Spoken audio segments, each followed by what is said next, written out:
taking a little break from the Riley today. I made the guards yesterday, so my hands are really sore from all the hammering. So I thought the Velocette rear end and part of the frame have been painted a few weeks ago now, so the paint has had a good chance to cure. So I'm going to reassemble the rear section.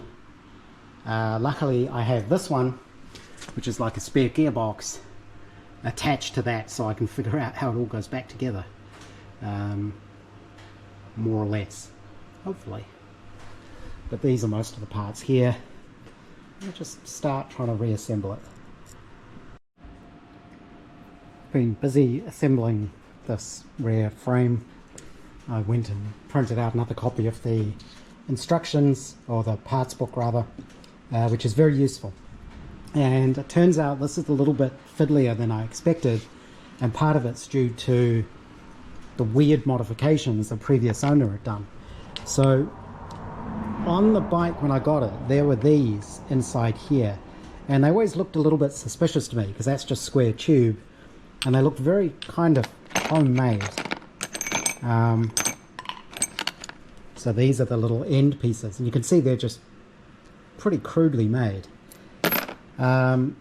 And then the other hint that something wasn't quite right was these bolts, which look to be some kind of, almost like a head bolt or something. I'm not sure, but this bit's kind of machined on. It's not a washer. They're also not Whitworth, or BSF. So I kind of figured out that those can't be correct. And indeed, if you look in the parts book, there's no mention of those at all. It's whatever somebody had been trying to do to make the bike into something it wasn't. The way this actually works is, if we just put a bolt through there so it doesn't move. These are normally bolted on like that, and the footboards fit kind of in like that. You can see the hole there where those line up. Those are 1/4 inch holes. What this previous owner had done is, in order to fit these much bigger bolts, I guess they were trying to create foot pegs rather than footboards, but they've drilled out all of these holes to about 3/8 rather than the 1/4 inch. So if I'd realized this before, I probably would have welded these up and drilled them, re-drilled them, but instead I'm going to fix it by, I machined up these little, I guess you'd call them bushes. And what I'm going to do is I will Loctite these into place. So just with some bearing fit, they'll just go in there, because none of this is really sort of structural. They'll fit in like that, so that when you put the footboards on, the bolts aren't going to rattle around. There's no real force on these. As long as they're thinner than the steel, everything will clamp up fine with a nut and bolt. You can't just put one bush all the way through there though, because this effectively has to slot down over the top of it into the gap. And this is a detail that's a little bit tricky to see in the parts book. But the only way that would work is if, when this is bolted up, there's a gap there for that footboard to fit into. And indeed there is a washer down inside there, and you can see that on my my spare one here. There's a washer in there, and it's a bit hard to see, but I'm pretty sure there's a washer in there as well. It's a bit strange because the parts book does show that washer. It's sort of here, part 41 stand bolt washer, 3/8, but it says there's only one of them. So I'm not quite sure why that is, but I think this should work fine, unless I've got one of the top hat pieces around the wrong way or something like that. But I don't think so, because with the rest of this assembled, it's a bit hard to do with one hand, but the kickstand, that's this bit, does work properly. So I think I've got the right organisation of bolts and bits and pieces in there now. Like I say, I'm going to Loctite in these little spaces. You can see how much that hole is being warped out. But with those in there, that'll just fill that up. And that should be fine, if I can find it again. Just touched up the paint on the nuts and bolts. Unfortunately, whoever it was drilled out those holes, they didn't particularly take much care to make them round. So that Loctite should do the trick, because that's one of the sort of gap filling ones. I think it can fill up to 0.5 millimeter gap, something like that. But that's why I've just got those taped in place at the moment until the Loctite sets properly. The other ones already seem to have set okay. So that should be fine there. The handlebars I can put back on the shelf, and these two pieces that bolt together, I think it's better to leave them unbolted until I start assembling the engine.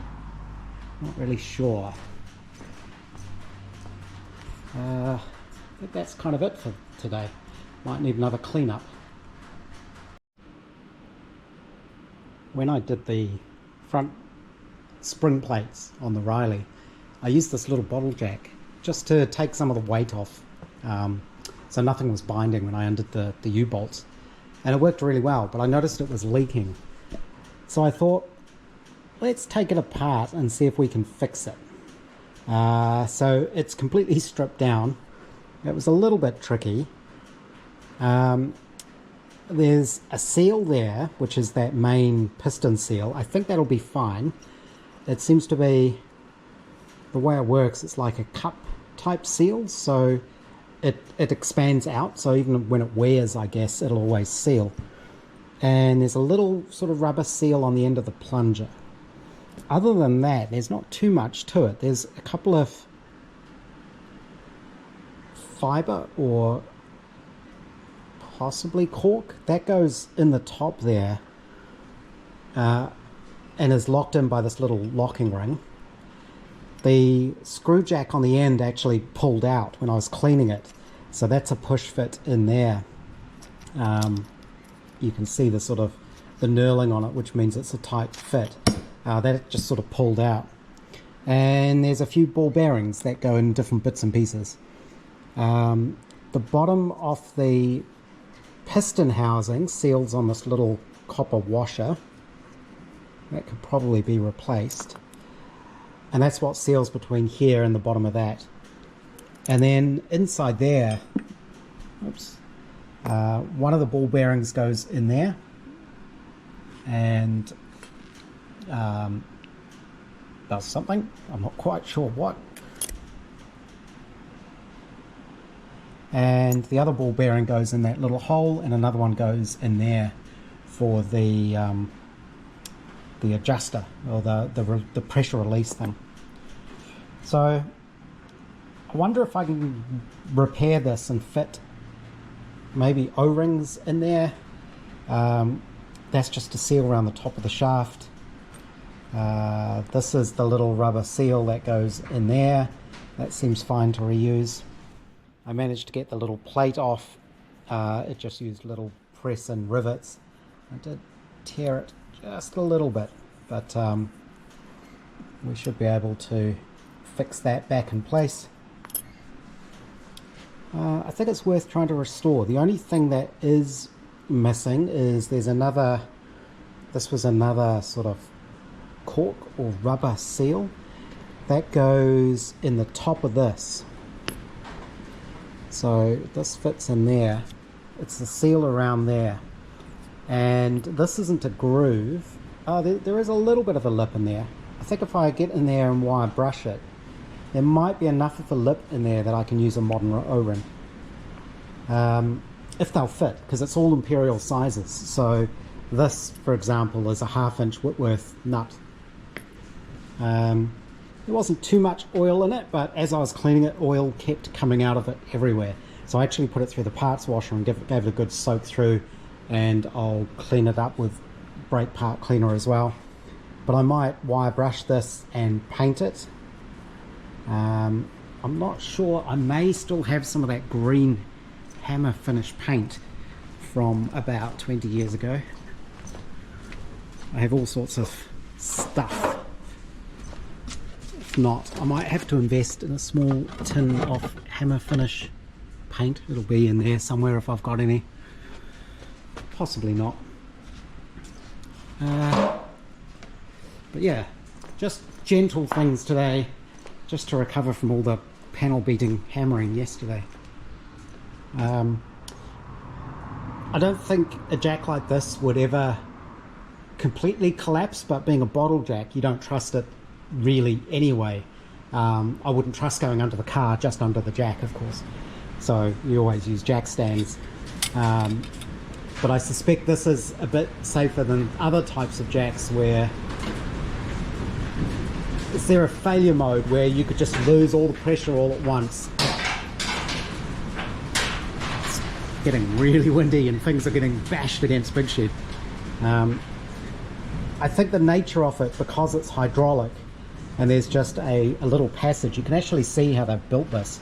It's welded onto the space, and the passage that joins the valve mechanism to the body, they must have drilled through from the edge here, because you can see it's been blocked up with weld.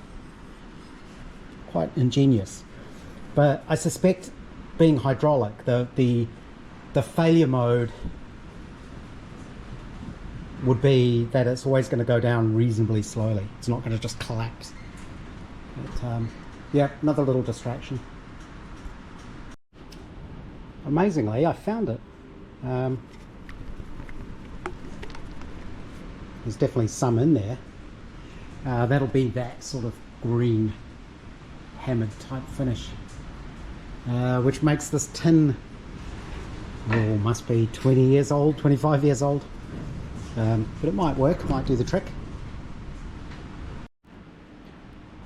So I think that's where I have to leave the little jack tonight. I have used paint stripper to get the paint off, and now I've got the whole lot sitting in the evaporust just to get any surface rust off it. And the little plunger had a little bit of pitting around the top, so I'm doing the trick I did on my little trials bike, which was around the forks there was a little bit of pitting, so I just filled that in with some JB weld, and then you just sand it smooth, and it seems to work. It's just there to stop the seal getting ripped up. I do need to try and find some sort of seal or O-ring that can fit in the top. That one's not quite right. I did find an O-ring that can replace this seal, which is the one that goes in there, so I've got a little O-ring there. I think that'll work fine. And I need to try and find another copper washer, I guess. Although I could probably reuse that one if I really have to. And I haven't actually opened that tin of paint, but that paint should be fine. I will probably give it a coat of paint tomorrow and look at reassembling it once the paint's dry. Again, that's kind of, I'm pretty sure this is enamel paint. Leave it for a few weeks for it to really harden up before I try and reassemble things. And I'll probably just stick this on. I don't know if I've got any little copper rivets small enough, but we'll see what we can find for that, for the label. And there's the little ball bearings. These little magnetic trays are really handy for bits like that, so you don't lose them. And I think that's where I'm going to leave it today. It's another day. This is my last week off holiday, so I'm hoping to get those front guards finished at least, but my hands are still so sore from the other day. I'm struggling to even sort of grip things, so I'm just going to take a break for a few days. I did reassemble this jack. I thought, let's see if it works before I bother painting it, and alas, no, it doesn't. The sort of cup seal that's inside this plunger is gone.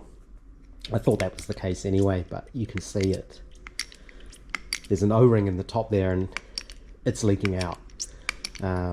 So that O-ring should only really be there shouldn't be much oil coming past that if that plunger seal is working correctly, and unfortunately it doesn't. So oh well, it'll just be an ornament. But like I say, I'm not sure I really would have trusted a sort of second-hand jack from the junk shop, from the tip shop, that I think cost me like $2 or something. So that's okay, it can be an ornament.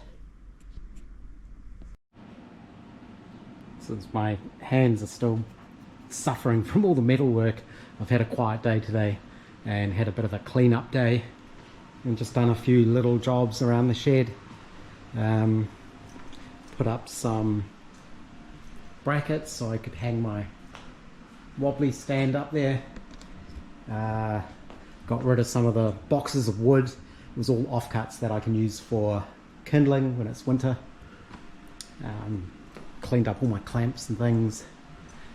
I finally got round to bolting my bench grinder down to the actual bench, this one. I've got the power on. There's only one bolt holding it, but that'll be enough. I've had a clamp on it ever since we moved in here, and I actually bolted this to the actual wall of the shed so it won't fall down. So I've had this microwave oven transformer sitting there as a bit of weight on it to stop it falling forwards. And I fixed my bird in the ventilator problem with a piece of chicken wire and some strong magnets, which are just cable tied to it. And I just sort of used a big stick with a nail in the end and sort of hooked it over one of the magnets and lifted it up. Got one corner stuck up there and then just positioned it with the stick. I've even cleaned the kitchen sink. And this is my scrap metal pile. So I've got steel scrap there. I'll have to see if I can take that to the tip for recycling. And I've got boxes and boxes of aluminium offcuts. And I'm wondering if I should bother melting those down. I've got my little furnace thing there, but I needed new crucibles for it. I was using steel crucibles and over time they oxidize because of the heat. And one of them ended up with a hole in it, so I ended up with molten aluminium everywhere. I haven't fired this up since we've been here, so there isn't an obvious need for it at the moment. In fact, all I did last time I fired it up was make a whole bunch of aluminium cupcakes. So this is all recycled, molten down aluminium. This will have been the remains of when the crucible melted down. So I could probably turn all of that scrap aluminium into more of those, but then what do I do with them? So it might just be easier to take all that to the recycling as well. And I think that's really it. Yeah, it's good to have the place clean again, I think. One thing I might do, I have to go out tomorrow. I'll see if I can get some more of these just to finish off the shrinker stretcher machine. And I might get a big cork board and put it up there because I've got bits of paper stuck with magnets. It'd just be handy, I think, to have a place where I can pin up useful reference material when I'm in the middle of doing things. I think that's where I'm going to leave it for now.